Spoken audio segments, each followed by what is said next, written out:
for tonight. Huwag na daw, kahit saan na.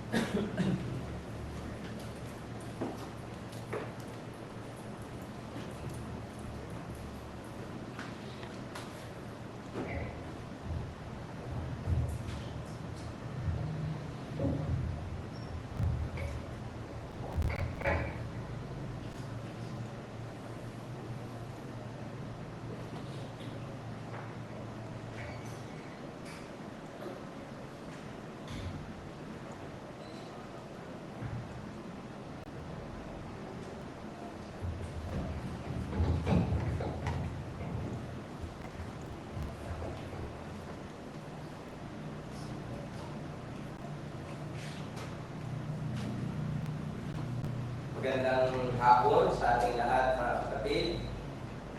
Ako po ay muling nagagalak na makasama kayo ngayong gabi at wala ang ating kapatid na Rudy at sila ay nasa biyahe.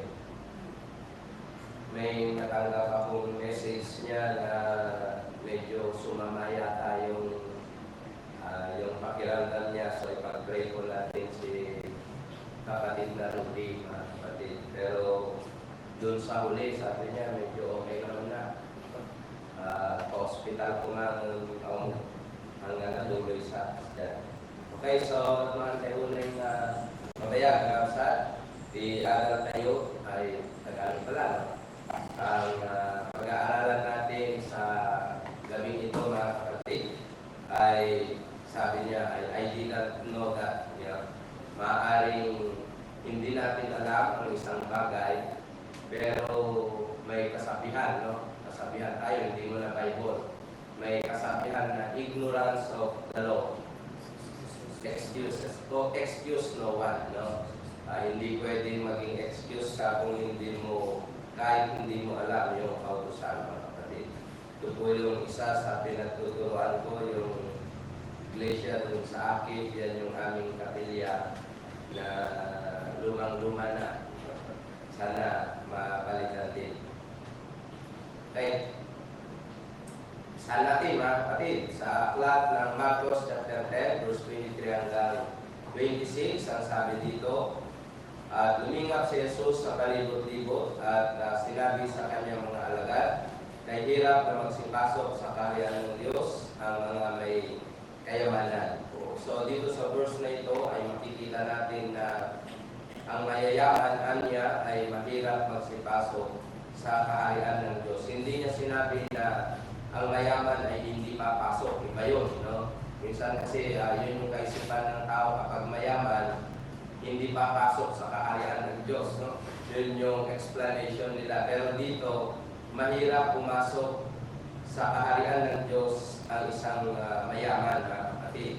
At nagkaka ang mga alagad sa kanyang mga salita. Datapwat, si Jesus ay muling sumagot at nagsabi sa kanila, mga anak, ay hirap na magsipasok sa kaharian ng Diyos ang mga magsisiasa sa mga kayamanan. So, kung ang focus ng isang tao ay ang kanyang kayamanan para siya ay magkaroon ng kaligtasan, sabi dito, mga kapatid, hindi maaari kung kaya't ang mayaman ay mahirap na pumasok sa kaharian ng Diyos.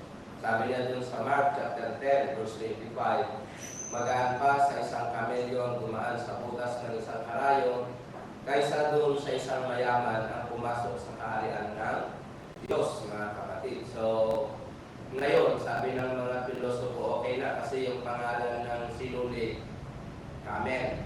So, dito naman yung karayon. So, okay na okay. Camel, mga pilosopo nga, ito yung sinulid. Di ba yung pangalan ng sinulid, camel? Kaya isusuot mo ganun sa karayo, pwede na ngayon, sabi niya. Pero hindi literal na ganun, mga kapatid. Ang idea dito ay yung isang mayaman, nakapokus yung kanyang puso, yung kanyang pag-iisip dun sa kanyang kayamanan, kung kaya kontra doon sa mga kagustuhan ng ating Panginoon. Kaya nasabi niya na mas magaan pa sa isang karayo ang pumasok doon sa butas ng ang kamelyo sa butas ng karayom kaysa doon sa isang mayaman na pumasok sa kaharian ng Diyos. At sila ay nagtakang lubha, yung mga kanyang mga alagad na nagtakang lubha na sinasabi sa kanya, sino kaya ang makakaligtas? So, kung ang kamelyo ay papasok doon sa karayom, ganun yung kanyang explanation sa isang mayaman, sabi ng kanyang mga alagad, kung ganun ang kaligtasan, sino pa kaya ang magkakaroon ng kaligtasan? Biruin mo, imposible na yung kamelyo na pumasok doon sa butas ng karayom. Pagkatapos, ganun ang uri ng kaligtasan. Kaya sabi ng kanyang mga alagad, kung ganun ang kaligtasan, sino pa kaya ang maliligtas? No? Sino pa kaya? Siguro iilan. Kaya sinabi na iilan talaga ang maliligtas. Well, maaaring hindi nyo alam ito, mga kapatid. Pero ito'y isang napakalalim na usapin. Nasabi niya dito, ayaw ng Diyos na tayo ay maging masaya. Paano contradiction doon sa Bible, no? Kasi sa Ephesians ba yun? Rejoice, sabi niya, saan kayo kapatid naman? For ng Philippians, no? Rejoice to the Lord, I say it again, rejoice, sabi niya, tayo ay magsaya. Pero bakit itong outline na itinuturo ko sa inyo, parang contradict siya doon sa verse na yon? Kasi sabi niya, ayaw ng Diyos na tayo ay maging masaya. Pero hindi naman period doon, hindi naman period. Meron naman katuloy. Kung, sabi niya, if it takes worldly pleasure, kung yung ating kasayahan ay panglupang kasayahan, ayaw po ng ating Panginoon, mga kapatid. Pwede mong sabihin na, hindi ko alam na gano'n. Hindi ko alam na gano'n. Pero gano'n po yun, mga kapatid. Ayaw ng Diyos na tayo ay maging masaya kung ang basehan ng ating kasayahan ay dito lang sa mundong ibabaw. Diba? Mababaw yung nakasayahan. Sa aklat ng unang Juan, mas basa natin, medyo mahaba ito. Chapter 2, verse 15. Huwag ninyong ibigin sa sanglibutan yung mga bagay na nasa sanglibutan. Kung ang sino man ay umiibig sa sanglibutan, ay wala sa kanya ang pag-ibig ng Ama. So napakaliwanag po dito sa verse na to, mga kapatid, na kung ang ating kasayahan ay ang pag-ibig sa sanglibutan, ayaw ng ating Panginoon na maging masaya tayo. Diba? Ayaw niya na maging masaya tayo kung ang basihan ng ating kasayahan ay dito sa sanglibutan, mga kapatid. 1 John chapter 2, verse 16. Sapagkat ang lahat na nangasa sanglibutan ay ano? Mga masasamang pita ng laman, masasamang pita ng mga mata, kapalaluan na sa buhay, ay hindi ito mula sa Ama, kundi ito ay nanggagaling saan? Nanggagaling sa sanglibutan. Ang pita ng laman, lust of the flesh, lust of the eyes, and the pride of life. Ito yung ayaw ng ating Panginoon. Maaaring maging masaya ka during the time na pine-perform mo, ginagawa mo yung gawain ng laman. Kasi sabi nila, masaya daw magnakaw. Sabi nila, masaya daw yun yung nagnanakaw. Minsan nga, nagiging parang sakit na yun kahit mayaman. Ano bang tawag doon? Kleptomaniac, sabi niya yata, no? May pambili naman siya, pero iba yung kwan kasi, iba talaga yung iba talaga yung ninanakaw, kumbaga. So, masaya siya doon sa kapanahonan na ginagawa niya yung bagay na yun, mga kapatid. Di ba? Pero ayaw ng Diyos na maging masaya ka kung ang basihan ay gawain ng laman. Anong gawain ng laman? Yung lust of the flesh, lust of the eyes, and the pride of life. Mga kapatid, ayaw ng Diyos yun, mga kapatid. Galatians chapter 5 ay sinabi dito kung ano yung mga gawain ng laman. At kaya ang mga gawain ng laman sa makatuwid na yung mga ito, pagkikiapid, karumihan, kalibugan, pagsamba sa Diyos-Diyosan, pagkukulang, mga pagtataniman, pagtatalo, paninipugbo, mga pagkakaalitan, mga pagkakampi-kampi, mga pagkakabahagi, mga higuang pananampalataya, mga kapanagbilian, mga paglalasing, kalayawan, mga tulad nito, tungkol sa mga bagay na ito ay aking pinagpapauna, ipaalala sa inyo tulad sa aking pagpapaalala ng una sa inyo ng mga nagsisigawa ng mga gayong bagay ay hindi magsisipagmana ng kaharian ng Diyos. So tingnan po natin mga kapatid, maaaring na-enjoy mo yung gawain ng laman mga kapatid, no? Maaaring na-enjoy mo ito. Subalit, ayaw ng Diyos na tayo ay maging masaya kung ito yung basihan ng ating kasayahan. Pangalawa, maaaring hindi mo ito alam, pero ayaw ng Diyos na ikaw ay maging masaya kung ito ay, sabi niya dito, if it destroys marriage. No? Maaaring masaya ka, ang isang tao masaya, gumagawa ng kasalanan, mayroon siyang mahal. Ako ay natatawa doon sa illustration na ipinapakita dito ni kapatid na Rudy. May isang lalaki, nandun yung kanyang asawa, pero yung ka-holding hands niya sa likod, yung kaya naalala niyo yun, yung picture na yun, natatawa talaga ako doon eh. No? Yung kabila, yung lampas yung kamay niya, mga kapatid. No? Meron siyang mahal at meron siyang minamahal na iba. So, sabi nila, masaya daw yung ganun eh. No? Masaya. Pero ayaw ng Diyos na maging masaya ka at ayaw niyang gawin yan kahit na ikaw ay masaya sapagkat ito ay nanginira ng inyong pagsasama. Nanginira ng inyong pagsasama bilang mag-asawa. Romans 13 verse 9. Sapagkat ito, huwag kang manalo niya, huwag kang papatay, huwag kang magnanakaw, huwag kang mananakin. At kung mayroon pang ibang utos sa nauwi sa salitang ito, sa makatwid ay yun yung utos na mahalin ng kapwa, mga kapatid. Sa verse 3 ng Matthew, sabi niya, nagsilapit sa kanya mga Pariseyo, at siya tinukso nila at kanilang sinasabi na ayon baga sa kautusan na iwalay ng isang lalaki ang kanyang asawa sa bawat kadahilanan. So, may tanong kanina doon sa pinagturuan namin ni kapatid na Bonnie sa lugar ng Hamulong. Nagturo kami ni kapatid na Bonnie doon. No? May tanong kanina, sabi niya ay bakit kasi hinayaan ng Diyos na, ano ba yung tanong? Bakit hinayaan ng Diyos na sa lumang tipan, okay lang yung maraming asawa? Sabi niya. Ganon pala yung tanong ng kapatid na Bonnie. No?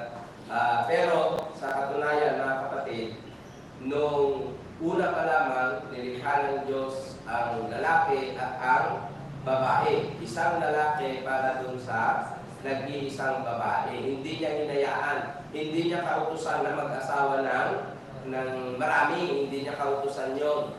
Dahil sa katigasan ng ulo, sabi niya doon, ay dumami nga yung kanilang mga naging mga asawa. Kaya nga ito yung tanong ng mga Pariseyo, na ayon baga sa kautusan na iwalay ng isang lalaki at kanyang asawa sa bawat kadahilanan, sapagkat si Moses ay hinayaan niya na yung mga makitigas ang ulo ay iwalay yung kanyang asawa sa mga kadahilanan na naiilan, hindi naman lahat ng kadahilanan. Kasi sabi ng na-abuse, kasi sabi nila, kapag yung asawa mo hindi marunong magluto ng paborito mong pagkain, yung paborito mong pinakbet, o di iwalay mo na.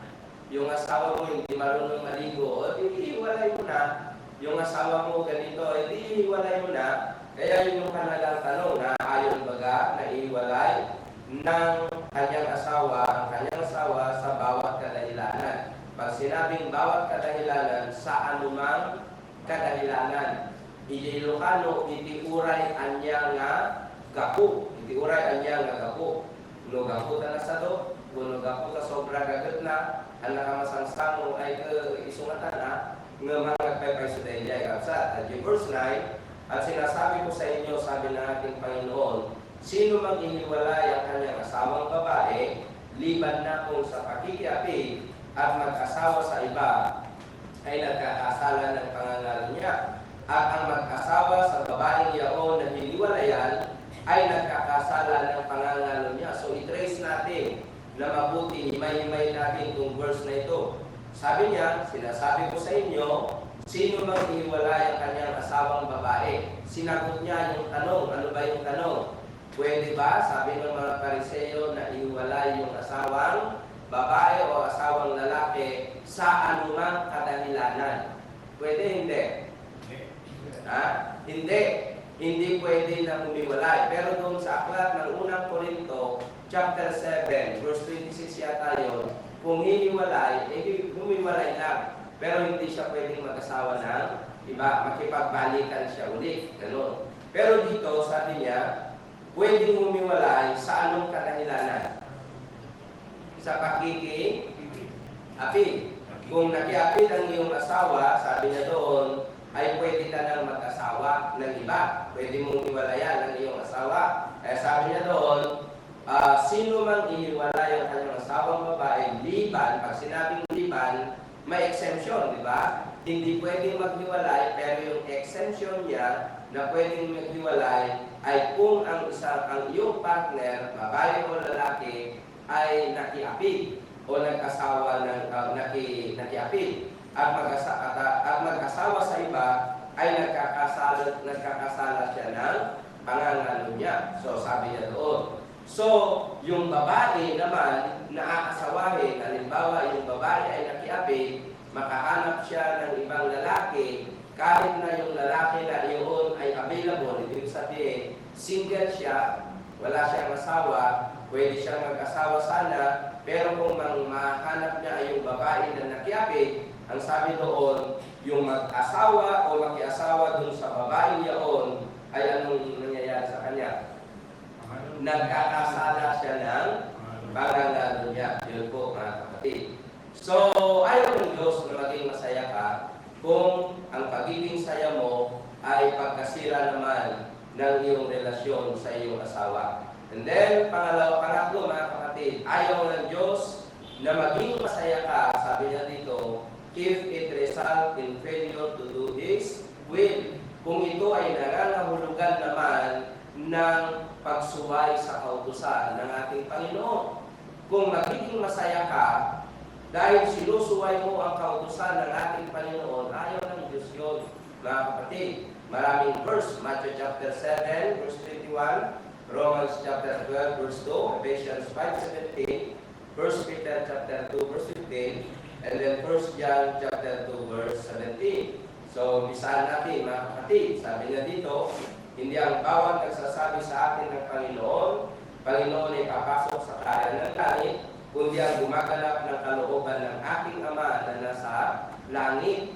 So, kahit na maging masaya ka, mga kapatid, kung nangangahulugan ng pagsuway sa Panginoon, ayaw ng ating Panginoon. Sapagkat ang sabi niya, ay kailangan na tayo'y gumanap ng kalooban ng kanyang Ama na nandoon sa langit. Verse 2 ng Romans chapter 12, at huwag kayo hanggang anong oras po tayo, Brad? Hanggang 7. Okay lang. Okay. At huwag kayo magsiayon sa sanglibutan ito, kundi mag-iba kayo sa pamamagitan ng pagbabago ng inyong pag-iisip upang mapatunayan ninyo kung alin ang mabuti at kung ano ang kaaya-aya at lubos na kalooban ng Diyos. So, napakaganda, mga kapatid. No? And then, verse 17, huwag kayong maging mga mangmang, kundi unawain ninyo kung ano ang kalooban ng Panginoon. Sa verse 15 naman ng 1 Peter, sapagkat siyang kalooban ng Diyos na dahil sa paggawa ng mabuti ay inyong mapatahimik ang kamangmangan ng mga taong palalo. At ang sanglibutan ay lumilipas at ang mga masasamang pita ng sanglibutan, yaon, ibig sabihin, datapwat ang gumagawa ng kalooban ng Diyos ay mananahan magpakailanman. So, ang ganda, di ba, mga kapatid? Ayaw ng Diyos sa dahil ito, mga kapatid. Ayaw ng Diyos na tayo ay maging masaya kung nangangahulugan na ang pagsaya natin ay pagsuway sa kautusan ng ating Panginoon. Ayaw na yun. And then ano pa? Ayaw ng Diyos na tayo maging masaya if it means wrong priorities. No? Kung mali naman yung ating mga priorities sa buhay. Binigyan niya tayo ng priority, mga kapatid, na dapat na gawin. At isa na nga dito yung aklat ng Matthew chapter 3, verse 33. My favorite verse in the Bible. Kung merong maganda sa akin, lahat ng verse sa Bible maganda. Pero kung may paborito akong verse sa Bible, ito yun, verse 33, Matthew chapter 6, verse 33. Tingnan ninyo mga kapatid. Sa English niya, sa Ilocano at Tagalog, sabi niya, datapwat, hanapin muna ninyo ang kanyang kaharian at ang kanyang katwiran at ang lahat ng mga bagay na ito ay bawang ilalagdag sa inyo.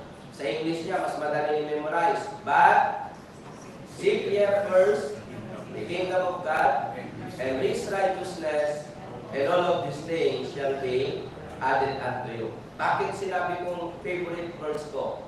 Tignan niyo yung first word niya. Yung first word niya, kasi salvation yung sinasabi niya doon sa Matthew chapter 6, paano magkakaroon ng kaligtasan ang isang tao. So yung first word niya, but. Anong salitang but? Conditional o hindi? Conditional. So salvation is conditional. Diba? Salvation is conditional. Hindi kagaya ng sinasabi ng iba na manampalataya ka lang, magkakaroon ka na ng kaligtasan. Sabi ng mga Calvinism, yung Calvinist theory, meron silang theory na tulip doctrine. T-U-L-I-P. Yung T, sabi niya, is total hereditary depravity. O, na ang kaligtasan ay ma-inherit mo. Hereditary, sabi niya gano'n. Pwede ba yun? Pwede mong ma-inherit yung kaligtasan? Hindi. Pangalawa, letter U, unconditional election of the saints. Unconditional, totoo ba yung salvation is unconditional o conditional? Conditional di ba? Isa pero sabi nila, unconditional. And then yung T-U-N, yung sabi nila, limited atonement. Kapag sinabing limited, limitado ba yung bilang ng maliligtas? Na hindi. Pero sabi nila, ang maliligtas is ilan ang bilang? Revelation, 144,000. Limitado. Pero kung titignan mo yung baba ng binabasa nila, ang sabi ng sumulat ng Revelation 1, at nakita ko ang mga bilang ng mga ibang mga tao na nandoon, na naligtas pa, ay ang kanilang bilang ay kagaya ng bilang ng buhangin sa dagat. Mabilang mo yung buhangin sa dagat? Hindi. Yung 144,000 ay galing doon sa tribes ni Jacob, di ba? Oo, maliwanag yun mga kapatid. So, salvation is not limited, no? Available yun kahit na sino. And then, T-U-L-I.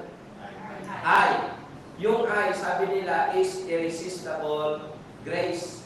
Pag sinabing irresistible, hindi mo pwedeng, irresistible na, hindi mo pwedeng pagkakdilan, hindi mo pwedeng hindian yung kaligtasan.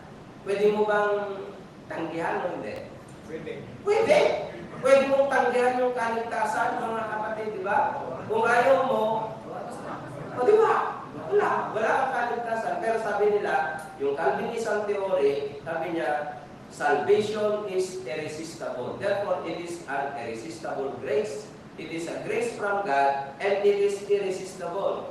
But this is according to them. It is not according to the Bible, mga kapatid. And then, to letter P. Letter P, sabi nila, is perseverance. Yung salita perseverance, once saved, is always saved. Sabi nila, kapag may anak ka, si kapatid na Flor, may anak siya. Yung anak niya, hindi dumiretso ng landas. Alam ko, mababait yung mga anak ni kapatid na Flor. Pero halimbawa, yung anak niya, lumiko sa kaliwa. Ibig sabihin, hindi may ginawang kasalanan. Anak niya pa rin o hindi na? Ha? Anak niya pa rin. Kaya tayo ay anak ng Diyos. E tignan ninyo yung kanilang paliwanag, mga kapatid.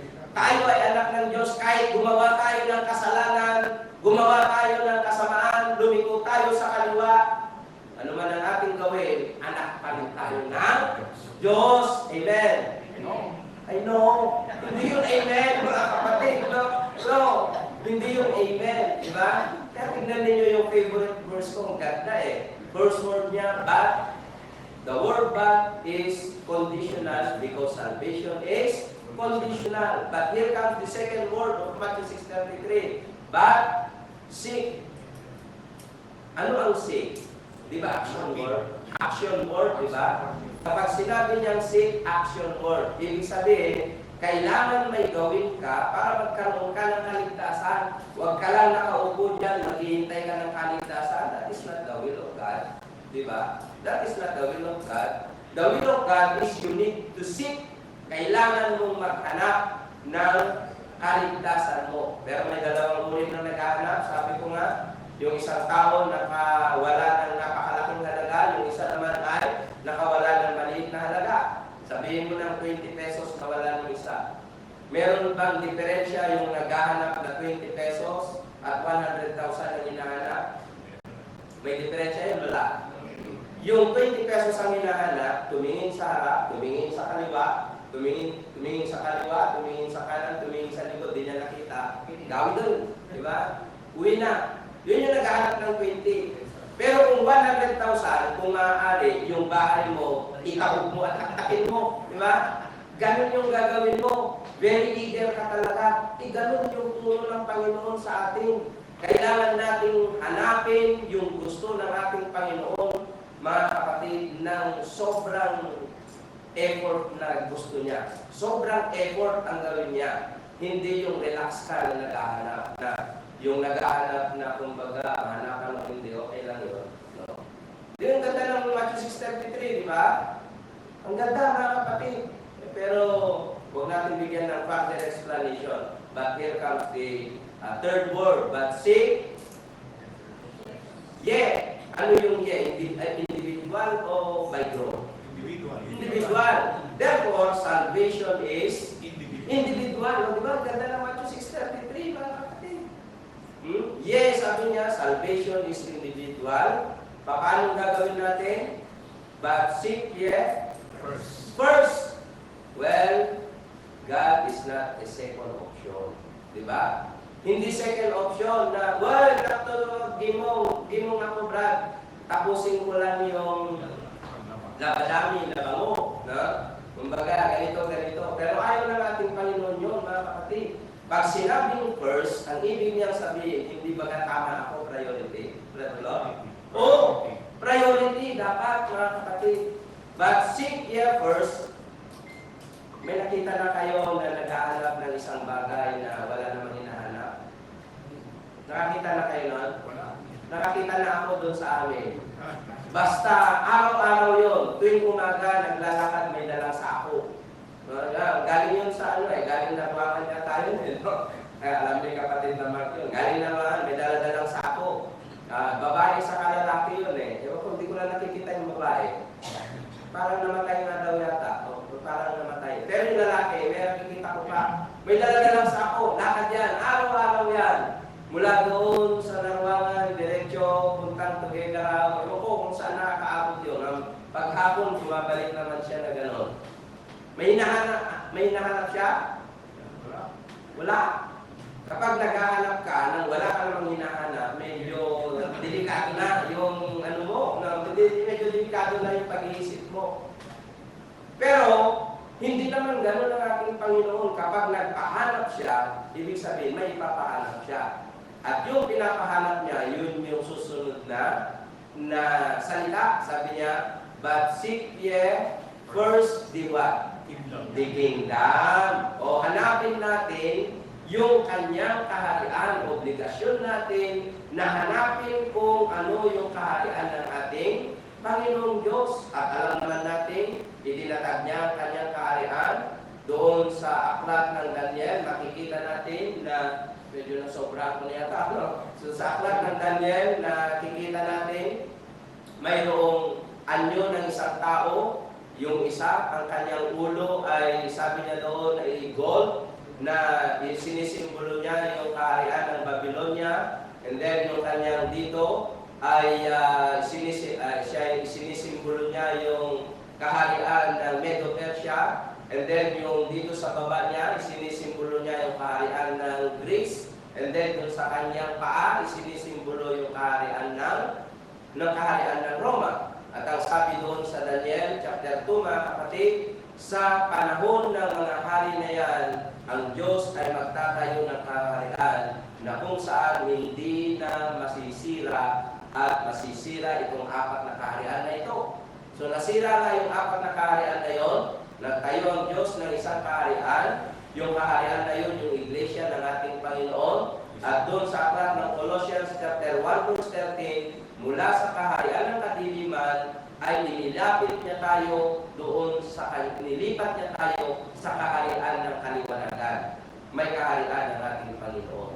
And then, seek ye first the kingdom of God, ano pa? And His righteousness. So, tignan ninyo, ano yung righteousness? The righteousness of God is the will of God. That is the righteousness of God. What is the will of God? Ano yung kagustuhan ng ating Panginoon? Hanapin mo yun. Huwag ka lang upo ng upo, no? Na naghihintay kung may magsabi sa iyo anong kagustuhan ng Panginoon ba? Kailangan na hanapin mo yun kung ano ang kagustuhan ng ating Panginoon at mayroong promise doon. Ano yung promise? Doon sa baba niya. Doon sa English, mas maganda sa English, sabi niya, and all of these things, what things? Lahat. What things? Is it spiritual or physical? Both? Both, tama, kapatid na Flor. Both, yung pagkakaintindi ni kapatid na Flor, pareho kami. That is both. Kasi kung titignan mo, yung whole chapter ng Matthew chapter 6, sabi niya, tignan ninyo yung mga ibon. Andyan yun eh. Diyan yun eh. Binibigyan ng Panginoon ng pagkain. Tignan ninyo yung mga damo. Nabubuhay naman sila. So, ibig sabihin, physical na pangangailangan yun. Kung tayo ay susunod sa ating Panginoon, bibindisyan na niya tayo physically, mga kapatid. Diba? Naramdaman ba ninyo yung bindisyon ng Panginoon? Oo, di ba? Nararamdaman natin yung blessings ng ating Panginoon physically. But not only that, the good thing is this one. And all of these things, what things? Spiritual matters. Bakit? Doon sa aklat ng Acts chapter 2 verse 38, meron din nasabi doon na gift of the Holy Spirit. And what is the gift of the Holy Spirit? Salvation. Di ba? Salvation. So, kung gagawin natin ang lahat ng mga bagay na ito, ano mangyayari? Both physically, physical things, and spiritual things shall be added unto us. Maganda yung Matthew 6:33. Ang ganda, di ba? Ang ganda, mga kapatid. Na-appreciate ko talaga siya pag binabasa ko ang Matthew 6:33. But we will go back to our lesson. Ang sabi niya, God does not want you to be happy if it means wrong priorities. Our priorities must be God, must be to seek the will of God and His righteousness. Okay, so sunod mga kapatid, God does not want you to be happy. God wants you to have a true happiness. Hindi lang yung temporary na yun kasi agmudumot na kita kakapsat, di ba? Maaaring masaya ka dito, pero doon sa kabilang buhay, malungkot ka na, di ba? Tama. Malungkot ka na. So, anong gusto ng ating Panginoon? Ayaw niya maging masaya tayo sapagkat tayo mapupunta sa impyerno. Ang gusto ng ating Panginoon, gusto niya na magkaroon tayo ng totoo at walang hanggang kasayaan. 14 ng Revelation 22. Mapalad ang naghuhugas ng kanilang mga damit upang sila'y magkaroon ng karapatan sa punong kahoy ng buhay at makapasok sa bayan sa pamagitan ng mga pintuang daan. Ibig sabihin na naghuhugas ng damit, yung kasalanan nakatanggal, di ba? Nahuhugasan, walang bahid, yung damit natin puti, yun ang point niya doon, mga kapatid. So, hindi tayo mabuhay sa kasalanan. Well, point number 1, may 2 points lang ito. God does not want you to be happy. Yun yung napag-aralan natin, maraming mga bagay. And then number 2, God does not want you to be rich. Well, maybe sasabihin natin, well, I didn't know that. Diba? Hindi ko alam yan Ayaw pala ng ating Panginoon na tayo'y maging mayaman. Pero meron ba kayong mga alam na Bible character sa Bible, Bible character nga, may Bible character ba kayong alam, mga kapatid, na mayaman? Sabi? Si Solomon. O siguro siya ang pinakamayaman. Nireregaluhan siya ng ibang nasyon ng tinu-tinulada, hindi lang ba na tinu-tinulada na ito nanggagaling sa ibang nasyon, mga kapatid, no? And then, sino pa? Binindisyonan ng Panginoon nung siya ay natapos yung kanyang paghihirap. Si Job. Nabindisyonan siya, nag-times 2 lahat ng kanyang bindisyon. Isa lang hindi nag-times 2 kay Job. Yung asawa niya, tama ba? No? Kasi hindi pwede talaga mag-times 2 ang asawa. Pero sabi niya dito, God does not want you to be rich. How come? If it causes you to neglect your soul. Ayaw ng Panginoon yan, mga kapatid. Minsan kasi, yung kayamanan, nagiging kayabangan. Diba? Minsan yung kayamanan, nagiging kayabangan. Pangit po yun, mga kapatid. Diba? Pangit yun. Pag-aralan natin. 6:6 ng 1 Timothy, datapwat ang kabanalan na may kasiyahan ay malaking kapakinabangan sapagkat wala tayong dinalang anuman sa sanglibutan. May dala ka ba? Wala. Wala tayong dinalang anuman sa sanglibutan at wala rin naman tayong mailalabas na kahit na anuman. Amen. Amen. Huwag kang magyabang. Minsan, yung mga pamilya mo dahil sa sobrang kayamanan mo, pababaunan ka ng medyo mahalagang bagay doon, yun pa yung dahilan na pagkasira ng puntod mo. Di ba? Siyempre, pag pinapalunan na ka 100,000 na ako, ang tatalintin, naging mayat naman kalit abang kayo mo, masya, di ba?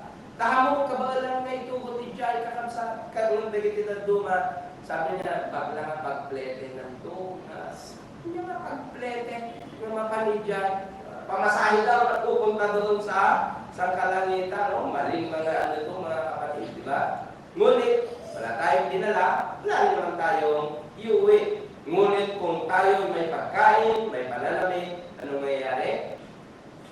Masayahan na tayo, di ba? Maging masiyahan na tayo doon, sabi niya mga kapatid. So, ayaw ng Panginoon na tayo maging mayaman. Sa katunayan, ito ang tama. Pinili ng Diyos ang mga... Anong pinili niya? May hirap mayaman. Yung first na lesson natin, anong nangyari sa mayaman? Mas magaan pa niya sa isang kamelyo ang pumasok sa butas ng karayon kaysa doon sa isang mayaman na pumasok sa kaharian ng Diyos. So mas magaan pa niya.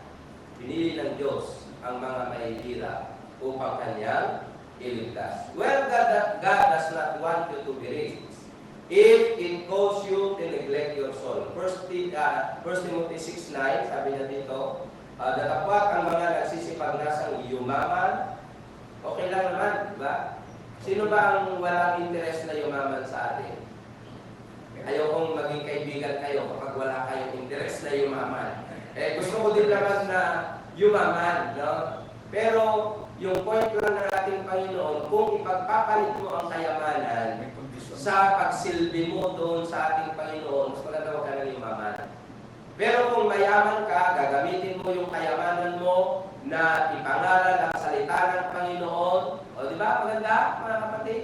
So okay yung mayaman. Hindi yun yung point niya na bawal ang mayaman. Ang point niya, kung ipapalit mo yung kayamanan sa pagsilbi sa Panginoon. Ito ang system. May isang taong mayaman.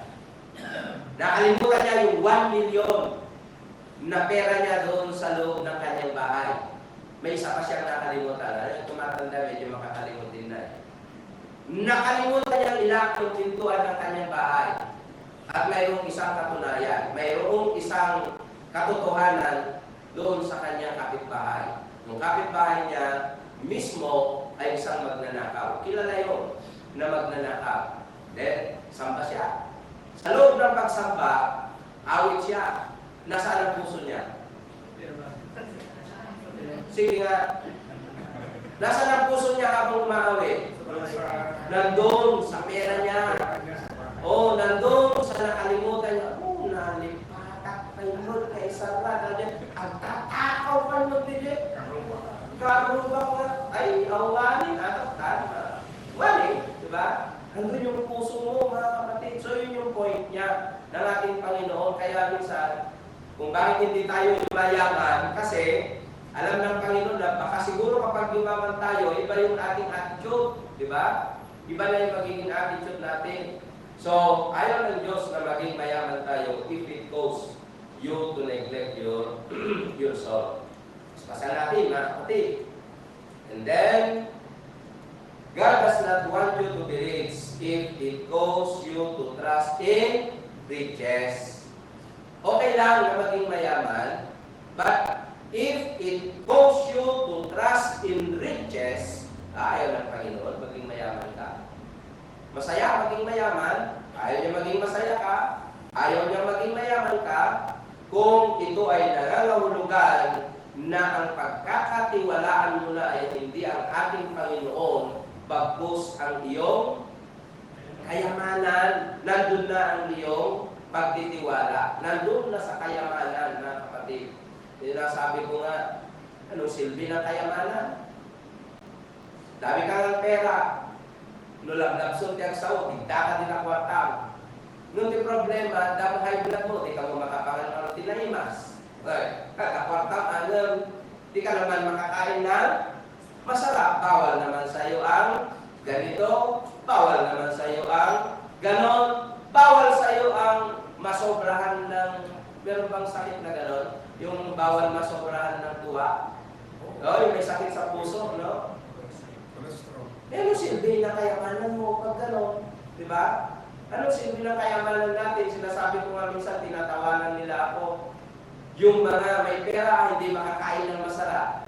Pero tayong mga walang pera, na healthy naman, yun yung kayamanan natin, nakakakain tayo ng masarap. Kung marunong tayo, turuan ko kayo, tanungin niyo si kapatid na Mark kung anong birthday niya. Birthday na niya, Brother Mark, happy birthday! Papansit ka naman. Si kapatid na Flor, ilista niyo lahat ng mga kapatiran, lista niyo yung birthday, kablahawan niyo yung tunod birthday, kung maswertehan niyo, ay kung makapangantay natin ay mas. Diba? Mas maganda na yun kaysa doon sa bigyan ka ng kayamanan, wala ka namang mga, hindi mo namang kayang gastusin, no? Pero ito yung tunay, mga kapatid. God does not want you to be rich if it causes you to trust in riches. 22 ng Mark chapter 10, datapot siya ay nahapis, sasabi nito siya ay umahong namamanglaw sapagkat siya isang may maraming pag-aari. Ito yung isang mayaman, di ba? Sabi niya, anong gagawin ko, Panginoon, para lahat-lahat naman na, nagawa ko na yung, alam ko, nagawa ko na lahat. Pero sabi ng ating Panginoon, sige, umuwi ka, ibenta mo lahat ng iyong mga ali-ali-ali pamigay mo. Alam ninyo, umuwi siya, nakagano. Kumbaga, hindi niya ginawa. Diba? Hindi niya ginawa sapagkat nandoon yung kanyang focus sa kanyang kayamanan, mga kapatid. Sabi doon, sapagkat siya ay totoong maraming mga mag-aari. 23, at lumingap si Jesus sa palibot-libot at sinabi sa kanyang mga alagad, kay hirap na magsipasok sa kaya ng Diyos ang may mga kayamanan. At nagtaka ang mga alagad, nabasa natin ito kanina, sa kanyang mga salita, dapat si Jesus ay muling sumagot, nagsabi sa kanila, mga anak, ay hirap na magsipasok sa kaya ng Diyos ang mga magsisiyasa sa mga kayamanan at ang nagasik sa mga dawagan. Okay, so okay na to. And then, God does not want you to be rich if you would not use them wisely. Well, conditional naman pala eh. If we will use it wisely, well, I think God wants us to be rich.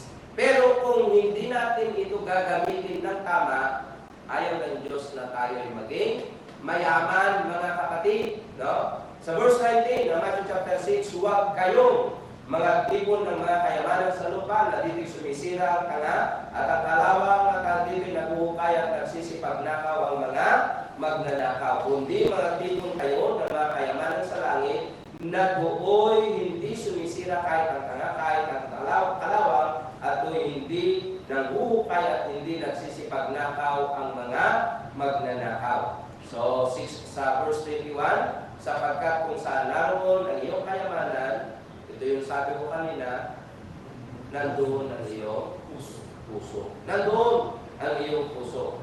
Sa verse 1 and 2 ng 1 Corinthians, conference ngayon tungkol sa ambagan sa mga banal. Gawin din naman ninyong gaya ng iniutos ko sa mga iglesia ng Galacia. Tuwing unang araw ng sanlinggo, bawat sa inyo ay magbukod, magsimpan, ayon sa kanyang igiginhawa upang huwag nang gumawa ng mga ambagan pagpariyan ko, sabi niya doon. Okay, tuloy natin mga kapatid. God does not want you to be rich. Maybe, sasabihin mo, I didn't know that. Diba? Di pa alam yun na. Pero ayaw talaga ng ating Panginoon na maging mayaman ka. Sapagkat sabi niya, God want you to be rich in good works. O, ito yung gusto ng ating Panginoon. Maging mayaman tayo sa mga magagandang gawain. Diba? Ang mayayaman sa sanglibutan ito ay pagbilinan mo na huwag. Anong gawin nila? Magsipagmataas ng pag-iisip. Huwag umasa sa mga kayamanang di nananatili, kundi sa Diyos na siyang nagbibigay sa ating sagana ng lahat ng mga bagay upang ating ikagala. Na sila'y magsigawa ng mabuti at sila'y magsiyaman saan? Ito, maliwanag. Sa mabuting gawa na sila'y maging handa sa pamimigay, maibigin sa pamamalagi.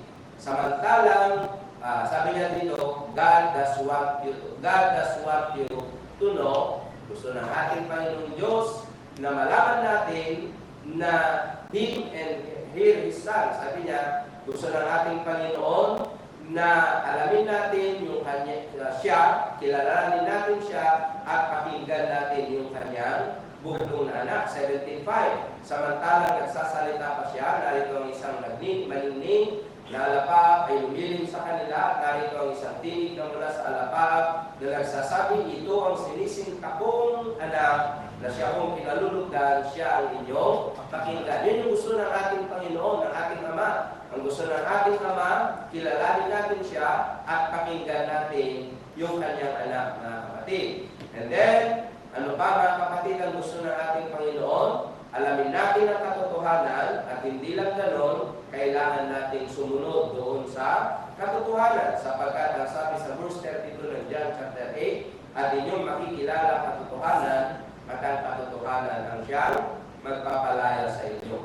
Sabi niya, Galatians 3:1, ang mga mangmang na taga-Galatia, sino ang mga nagsigayuma sa inyo, nasa harapan ng inyong mga matay sa Jesucristo, na napako sa krus, ay maliwanag na inihayag.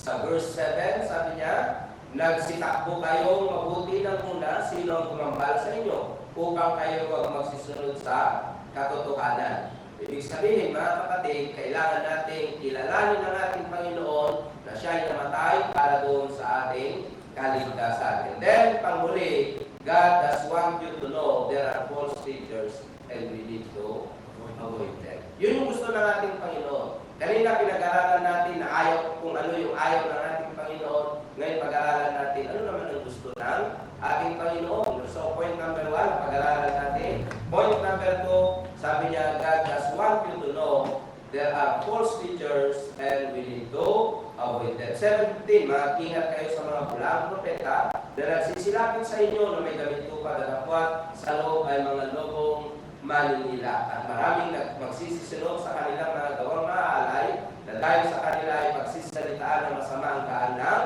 katotohanan. Ngayon ipinamamanhid ko sa inyo mga kapatid na tandaan ninyo yung mga pinanggagalingan ng pagkabahagi at ng mga katitusuran laban sa mga aral na inyong napag-aralan.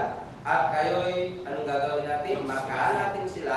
Hindi lang markahan, tayo magsilayo sa kanila. Sapagkat ang mga gayon na hindi nagsisipaglingkod sa Kristong Panginoon, kundi sa kanilang sariling tiyan at sa pamamagitan ng kanilang mabubuting pananalita, maiinam ng mga talumpati, dinagaya ang mga puso ng mga walang malay. So mga kapatid, napag-aralan natin kung ano yung ayaw ng ating Panginoon, nakakapagtaka.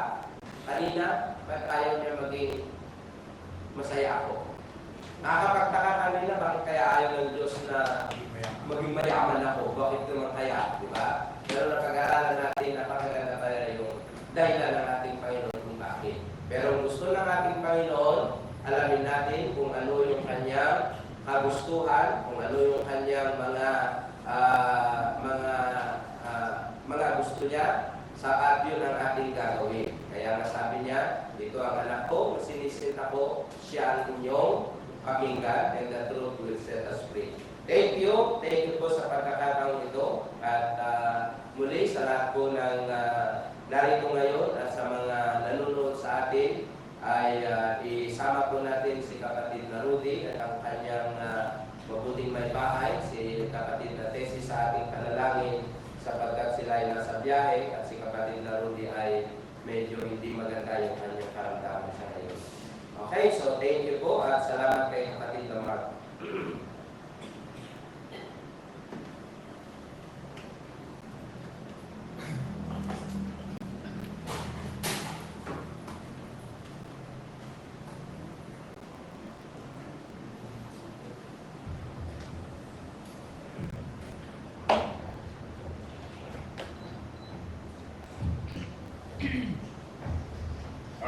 So, yung number 62, take my hand, precious Lord. Get to us sponsor, tumakbel tayo sa amin. Ayman ni Brother Bonnie for the closing prayer. Pag-pray natin mga kapatid natin na may sakit.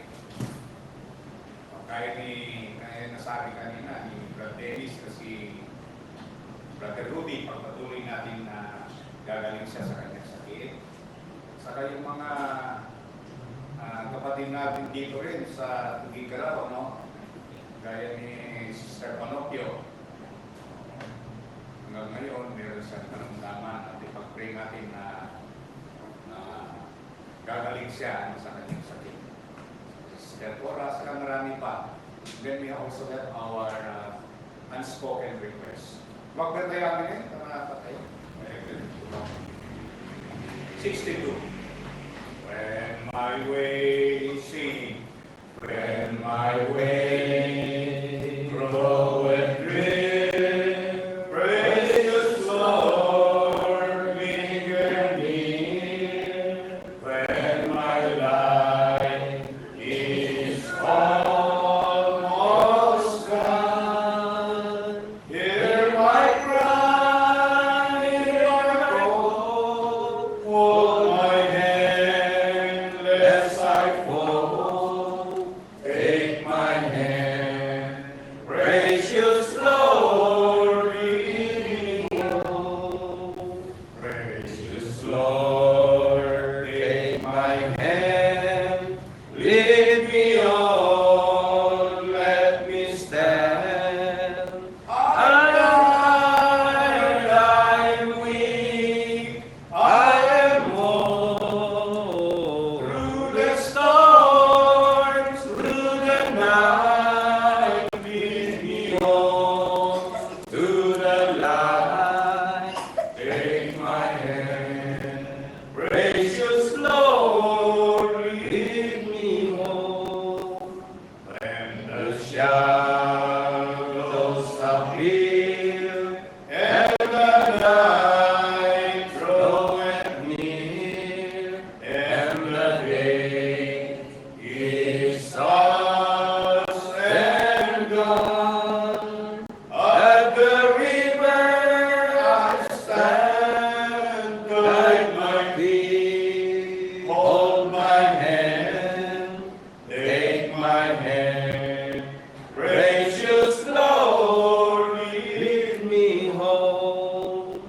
Precious Lord, take my hand, lead me on, let me stand. I'm weak, I'm worn. Through the storm, through the night, lead me on to the light. Take my hand, precious Lord, lead me home.